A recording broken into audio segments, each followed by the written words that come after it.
Tu veux préparer une compétition et t'es complètement perdu quand on te parle de microcycle, macrocycle, de gérer ton intensité, ton volume, comment choisir tes fourchettes de charge, toutes ces petites choses qui t'empêchent d'avoir une vraie progression et de vraiment faire la compétition de ta vie. Alors rassure-toi, t'es au bon endroit parce qu'aujourd'hui je vais faire la préparation d'un de mes athlètes et j'ai décidé de vous partager tout le processus de réflexion qu'il y a derrière. Donc je vous aurai peut-être pas toutes les clés, je vais pas vous donner sa prog en entier bien sûr, mais vous aurez peut-être quelques axes de réflexion qui peuvent vous aider, vous, à mettre ce qu'il faut en place pour réussir à faire la meilleure préparation pour votre prochaine compétition. Donc là, on est parti pour la préparation de la prochaine compétition de Michael, qui sera sa première, donc la FNSL Nord-Est.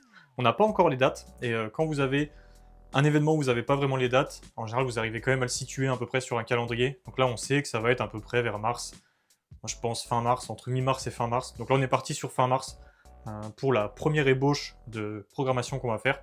Là, je vous partage un peu la mind map, et ensuite je vous montrerai ce que ça donne une fois qu'on la met en couleur et sur papier, sur un sheet ou sur une feuille. En vrai, il y en a qui aiment bosser sur une feuille, hein. Moi je suis plutôt au Google Sheet, mais il y en a qui aiment bosser sur une feuille et ça pose aucun problème. Le but c'est vraiment que vous ayez votre plan devant les yeux. Le plan il n'est pas forcément super carré, hein. Vous n'êtes pas obligé de dire je vais faire tel format, telle charge, etc. Vous pouvez le faire si vous voulez, hein. Mais ça peut des fois poser un cadre un peu trop rigide et vous empêcher un petit peu de jouer avec vos charges, de jouer avec vos nombres de rêves, votre intensité.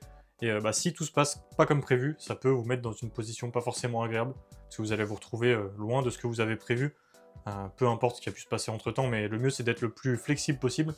Donc là on est au tout début, et là le but c'est vraiment de poser un cadre. Donc on part sur la première phase. La première phase ça va être une accumulation de volume et amélioration de ses points faibles.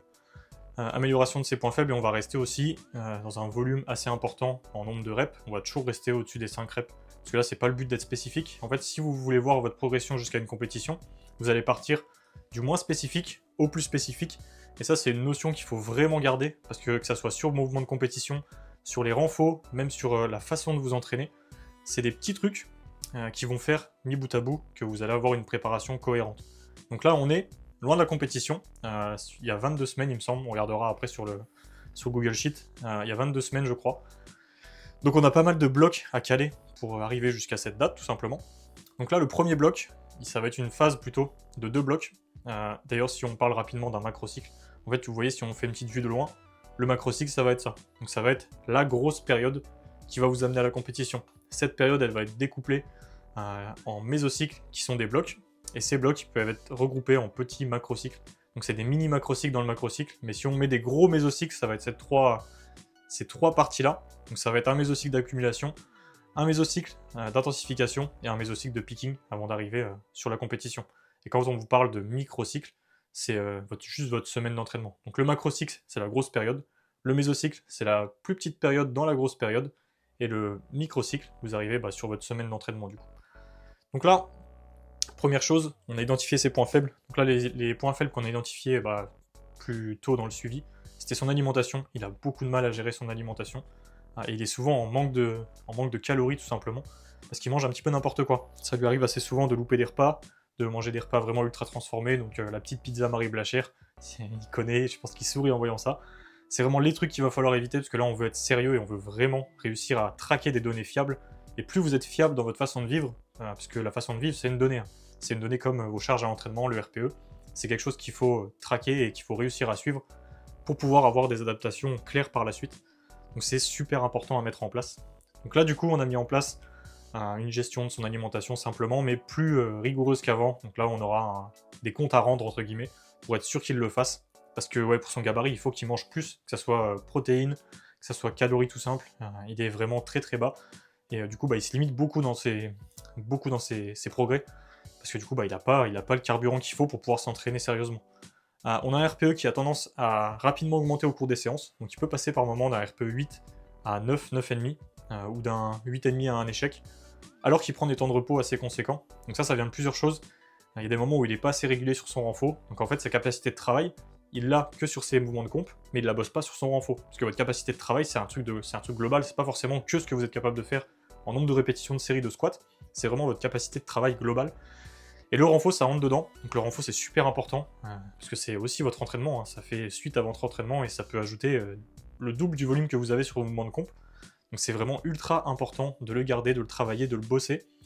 Donc ça aussi, ça va être un truc qu'on va remettre en place. Donc il va envoyer les vidéos de tous ses renfos pour être sûr et certain qu'il le fasse à chaque fois. Pour améliorer sa condition physique générale, ça va aussi améliorer du coup tout ce qui va avec, parce que du coup s'il est en meilleure condition physique, ses RPE risquent de moins augmenter entre les séries.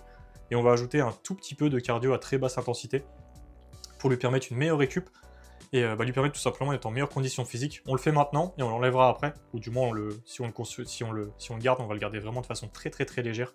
Vraiment le but c'est qu'il soit capable d'encaisser plus de volume sans avoir à passer des heures à faire des choses chiantes ou à passer des heures à faire du cardio, parce qu'on sait que plus vous avez de cardio, plus vous pourrez encaisser de volume, mais l'un dans l'autre, le bénéfice-risque n'est pas forcément intéressant. Maintenir une toute petite base cardiovasculaire juste pour être capable de tenir son volume et pouvoir en ajouter un petit peu, ça a plus de bénéfices que de se buter au cardio, et au final de se retrouver plus fatigué par son cardio que les bénéfices que ça va apporter par la suite. Donc voilà un petit peu les premiers axes. Ensuite, sur chaque mouvement, sur les dips, on a changé, on a fait une grosse modif, c'était sur sa position de la tête. Il avait tendance, comme beaucoup, à avoir une hyper extension de nuque monstrueuse, et ça limitait beaucoup sur les charges lourdes parce qu'il se retrouvait juste avant le lock, donc juste avant d'avoir le bras tendu, à échec parce qu'il n'arrivait pas à terminer sa rep et qu'il n'était pas dans une position où il était capable de grind. Parce qu'il se retrouvait tête en arrière avec les bras quasiment tendus, mais il avait plus aucune. Il avait l'ouverture thoracique, il n'avait plus aucune possibilité de grind ou de vraiment chercher à pousser dans les barres de dips. Là, ce qu'on a mis en place, du coup, c'est l'habitude de pousser dans les barres de dips, une position de la tête un peu plus fixe, un peu plus neutre, donc vraiment qui suit l'alignement de la colonne, pour réussir, du coup, lui permettre de grind et d'être efficace, du coup, sur cette technique-là. Cette technique, elle est plutôt ancrée, parce qu'on a mis une variation assez contraignante, assez auto-limitante sur lui. Du coup, le but, c'était qu'il ait un tempo sur la descente, une pause en bas, et ensuite une remontée. Donc ça l'empêchait de prendre une grosse vitesse en bas, et du coup, d'avoir cette tête qui part en arrière. Donc voilà un peu sur le dips, il faut qu'on accumule du volume de qualité, où il n'est pas très proche de l'échec, comme ça il peut se concentrer sur la technique et vraiment maxer ce truc, ce schéma moteur en lui, pour que ça devienne vraiment une habitude.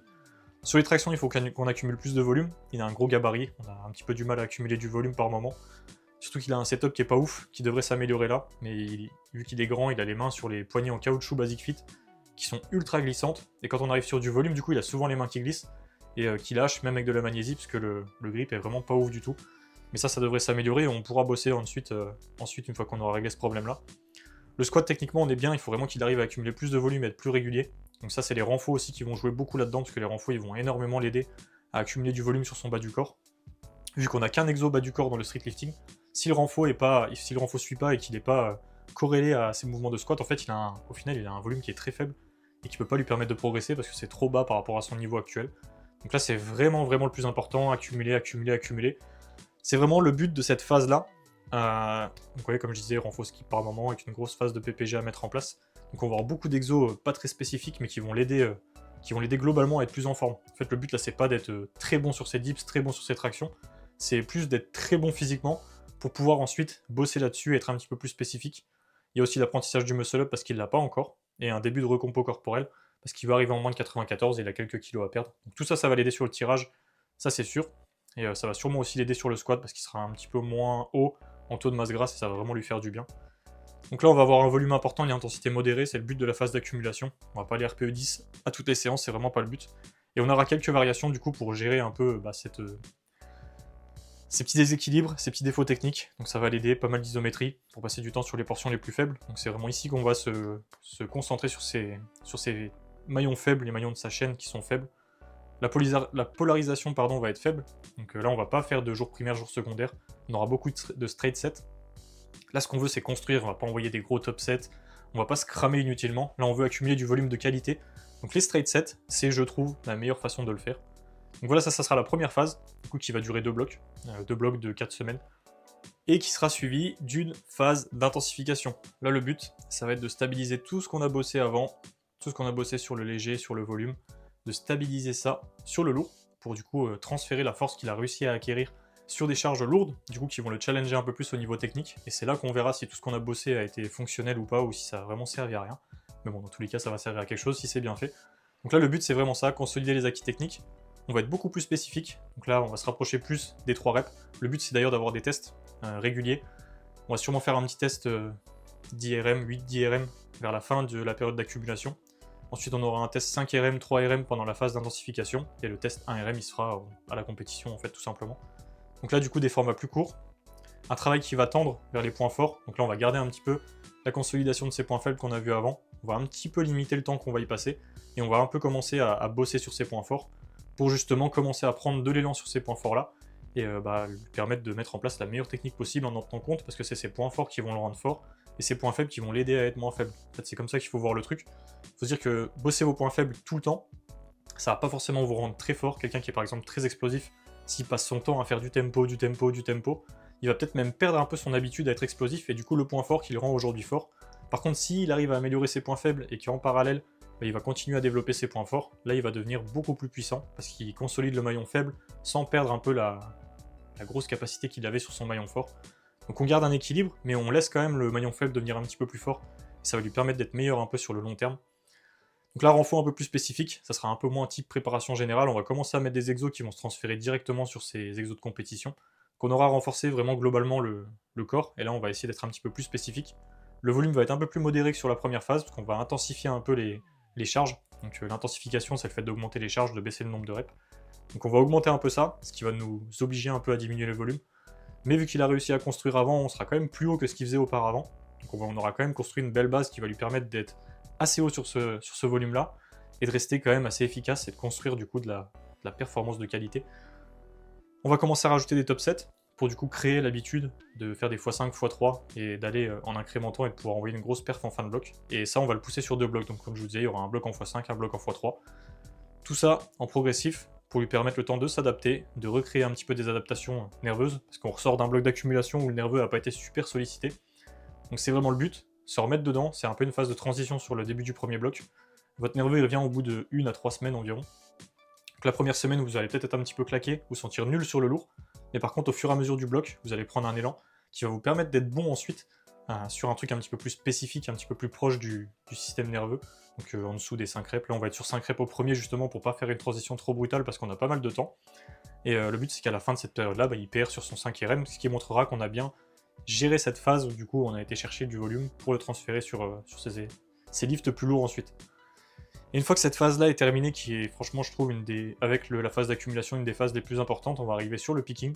Donc là le but c'est d'être fort le jour J. Le picking, ce qu'on va chercher c'est vraiment à être spécifique, à être fort le jour J, donc ça va être des singles, donc spécificité au max, single, obligé, pour s'habituer du coup à être bon en compétition. Ceux qui font pas de single sur leur bloc de picking, franchement je comprends pas du tout c'est quoi la logique. Vous allez envoyer des singles dans 3-4 semaines, et pour vous sentir bien sur ces singles et avoir des références fiables pour ensuite tout mettre en place, parce c'est compliqué de mettre la même technique en place sur un single ou sur un x5. Là vraiment le but c'est de mettre en place une technique fiable sur son single, de transférer un peu tout ce qu'on a fait avant au niveau du volume. Donc si vous faites pas de single sur votre picking, franchement ça n'a aucune logique. Des singles ça peut être un x1, ça peut être un 2x1, un 3x1, ça va beaucoup dépendre de ce que vous êtes capable de faire, de comment vous avez géré aussi votre accumulation de volume. Parce que si vous n'êtes pas capable de répéter un 2x1 par exemple en fin de bloc, vous aurez moins de potentiel de force que si vous êtes capable de le faire tout simplement. Et ça dépend beaucoup de votre profil, ça dépend beaucoup de ce que vous avez bossé avant, de votre passé sportif, etc., de tout ce que vous êtes capable de faire. Mais dans l'idéal, il vous faut au moins un single par mouvement, grand minimum, avant d'envoyer votre compétition, parce qu'il faut que vous vous habituez justement au cycle compétitif et à ce que vous allez devoir faire pendant la compétition. Donc là, le volume, il va être dégressif entre la semaine 1 et la semaine 4. Si vous voulez une vidéo sur le picking, en vrai, je peux vous en faire une. Parce que le but sur le picking, c'est que votre niveau de fatigue baisse et que votre niveau d'entraînement augmente. En fait, vous avez une courbe qui fait un peu comme ça, qui se croise. Et le but, c'est que vous soyez le plus en forme possible, en étant le moins fatigué possible le jour J. Donc en fait, on va maintenir un niveau de fatigue au début de la période, pour qu'il décroisse à la fin, que vraiment votre fatigue elle se retrouve au plus bas possible, mais que par contre votre niveau de force soit le plus haut possible pour surcompenser. En fait, vous allez vous mettre un peu dans le mal au niveau fatigue, pour que quand vous allez faire votre semaine de taper ou votre affûtage où vous allez récupérer, justement votre corps continue de s'adapter par rapport à ce que vous lui avez donné à faire avant, et qui se retrouve à surcompenser pour être à 110-115% le jour J. C'est vraiment le but du picking, mais si vous voulez, en vrai, je vous ferai une vidéo, n'hésitez pas à le mettre dans les commentaires, spécifique sur le picking, parce qu'il y a beaucoup de choses à dire. Là, l'intensité, elle va être croissante, elle va finir assez élevée, et les RPE, ils vont être très élevés en fin de bloc, parce que le but, c'est de se rapprocher justement d'une intensité de compétition, et comme je vous disais, de faire monter le niveau de fatigue, pour pouvoir après surcompenser pendant le taper où vous allez récupérer. Donc c'est vraiment le but. Là, les renforts, ils vont être très spécifiques, ce qui est logique, comme je vous disais au tout début, c'est vraiment une courbe de spécification qui va augmenter tout le long, pour être le plus spécifique possible à la fin. Et au niveau des variations, si possible, on va essayer de les enlever, et si on peut pas, et s'il y a des variations qui font du bien à l'athlète, on va les garder, mais c'est vraiment juste celles qui vous permettent d'être bon le jour primaire que vous allez exercer sur votre mouvement. Pas les variations qui ont un but d'apprentissage technique, c'est plus le moment. Là, c'est vraiment que les variations Par exemple, si vous avez imposé, je sais que c'est un truc que je fais moi par exemple avec les coups dires, ceux qui s'entraînent au coup dire, je leur laisse en général imposer même en picking, parce que du coup, avec les coups dires, on a tendance un petit peu à perdre la tension en bas, et à oublier un peu la façon de pousser en bas, et à se retrouver avec un temps un peu mort. Et du coup, ça c'est un truc, si vous avez tendance à l'avoir, c'est intéressant de dégager les coups dires sur une séance, ou alors de mettre des half stiff si vous en avez, là ça fait un budget, et de vous retrouver avec du posé, pour justement vous habituer à maintenir la tension en bas, quelque chose que vous pouvez perdre si vous vous retrouvez un petit peu à vous entraîner tout le temps avec des coups dires. D'ailleurs on le voit beaucoup, en compétition on se retrouve avec des, depuis que les coups dires sont autorisés, des départs très rapides, et en fait arriver au moment où la coup dire a terminé de donner son renvoi, là ça commence à grind, et ça commence à devenir très difficile. Le truc c'est qu'en bas si vous restez faible, vous allez être très facile au début parce que la coup dire va vous donner le renvoi. Une fois qu'elle a terminé de vous donner le renvoi, là vous allez commencer à avoir le temps un petit peu fort que vous allez devoir exercer. Et en général, c'est déjà ici que les gens commencent à grind parce que la plupart envoient la tête vers l'arrière, ce qu'on parlait avant au niveau dégradation technique. Mais c'est à ce moment-là du coup que vous devez penser à garder la tension et penser à rester fort et à continuer de pousser. Le truc c'est que si vous êtes fort en bas directement et que vous continuez votre poussée, même quand c'est facile, vous mettez de la vitesse et vous perdez pas la tension, d'où l'intérêt du posé en bas, vous aurez sûrement un dips avec les coups dires, en tout cas c'est ce que j'ai remarqué, beaucoup plus efficace. Donc c'est un peu l'intérêt de garder des variations, mais on essaie de se limiter à ce qui vous rend fort sur votre principal. On met pas de variation éducative, c'est vraiment juste le but d'être fort sur le jour principal. Et on terminera ça avec un affûtage en fin de bloc, 1 à 2 semaines selon la fatigue. S'il est mort en semaine 3, on va peut-être décaler un petit peu le taper et le faire bosser de façon différente. Pareil, le taper, on pourrait faire une vidéo complète dessus. Ça, c'est des petites adaptations qu'on fera selon la forme, mais 1 à 2 semaines pour le taper, pour l'affûtage, c'est déjà pas mal du tout. Et comme je vous disais, le but, c'est de surcompenser le jour J. Donc ça, c'est un peu la base du boulot. Et si on va checker un petit peu ce que ça dit au niveau planning, je vous encourage franchement à faire ça, à mettre tout sur papier et avoir tout devant les yeux pour avoir une feuille de route. En fait, c'est comme quand vous partez en vacances. Là, ce que j'ai fait sur la mind map, c'est marqué, je dois passer par Marseille, je dois passer machin. J'ai fait ma liste, et là c'est l'itinéraire sur plan, c'est la carte pile avec chaque endroit, avec la ligne qui vous dit où sortir, quelle sortie prendre, à quelle vitesse. Là, c'est vraiment le truc qui vous dit où aller avec un itinéraire clair et précis. Donc là, en fait, c'est tout simple, c'est juste un calendrier. Le but, ça va être de faire ce qu'on a fait avant, mais de mettre des chiffres dessus. Je vais pas m'épancher là-dessus, parce qu'en fait, c'est juste ce que je vous ai expliqué avant qui est mis sur un tableur. Le but, c'est de prendre le jour de votre compétition. Vous allez faire du rétro-planning, donc c'est ce jour-là qui va vous donner le début, et pas le jour d'aujourd'hui. Et ensuite, vous allez regarder ce que vous avez en nombre de semaines. Là, vous allez définir la durée des blocs.